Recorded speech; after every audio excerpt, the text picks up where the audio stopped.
Hey everyone, Coach Patrick here, and Jersey Nation back with another weekly recap, weekly update. Going to give a shout out to everyone who raced this weekend. I made Al Truscott racing in Milwaukee. We had Mark Paris-Canola almost racing in Milwaukee. Race canceled because of that crazy weather. Unfortunate, but safety always best, especially in multi-sport events. Give a shout out to our Leadville folks. I saw John Withrow put up a ridiculous time. Apparently not training, which apparently is more effective than he actually is training. Feel free to give John a hard time because we all should.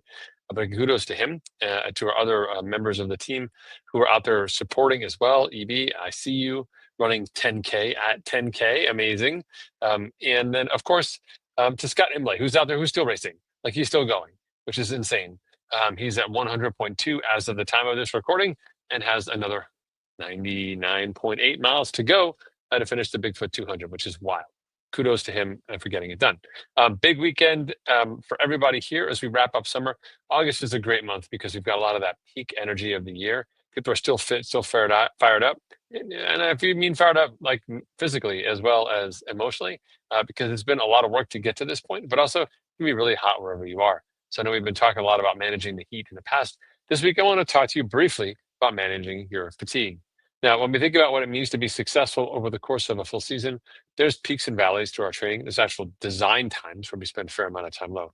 But did you know that actually strategic rest can actually unlock additional performance for you? That's right. In fact, every year I have athletes who get injured, right? They can't run, or they can't swim, or they can't bike. And they look at their training program and they say, Coach, listen, I know I was doing X, but now I've got to do only 50% of X for 3 weeks because of this issue that I have. Okay.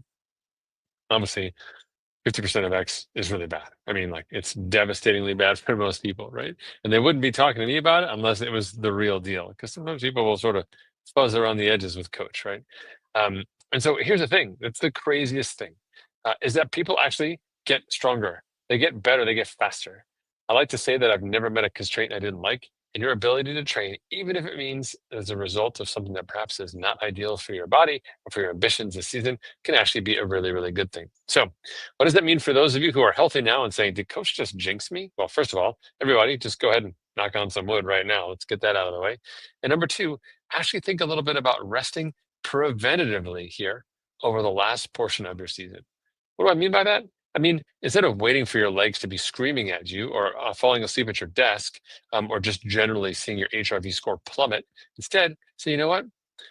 I could work out tomorrow, but I don't have to work out tomorrow. There's nothing that actually makes a difference between tomorrow in terms of my race performance. It just means I'm going to do another day. So go for a walk, check the box. You did something, put it on Strava if you have to, but take the rest day. You'll be surprised how strategically used rest days can really benefit you. So, where to use them? Well, for most people, planning ahead to actually intentionally rest sounds like a really bad idea. You spend all your time planning how to work out. Why would I plan how to rest? So first off, for majority of people, 80% of you, I recommend just having that rest day as your wild card day. In the past, maybe you'd juggle things at home so you could get the workout in the evening, even though normally you would have done it in the morning, but something came up, yada, yada, yada, right? Don't do that in those situations. Use the wild card in a situation. Say, you know what? I'm not going to force that workout at 8 p.m. Or I'm not going to try and just do like 7 minutes of this bike and just do the main set and crush myself. I'm just going to take the day. I'm going to take the day. And it's not taking an L, it's taking the day. We're just going to totally be on the level, just saying like it's getting a little bit hard right now. I need to rest. Remember, fatigue is real, and your body experiences it through cortisol, but also it manifests itself in different ways. So the fatigue you may be experiencing from your season actually may be showing up at work, showing up at home. One of our longest time athletes, Al Truscott, is fond of saying that's his mood, how he treats and speaks to his wife or his loved ones, that shows him he's really tired because he doesn't feel tired. Who feels tired? I never feel tired. I'm invincible, and I bet you are too. When I'm kind of grumpy and kind of mean for no reason whatsoever, usually it's because I'm tired. So if you're cranky, time to stop turning to cranks and take a rest. Oh, yes, I even went there.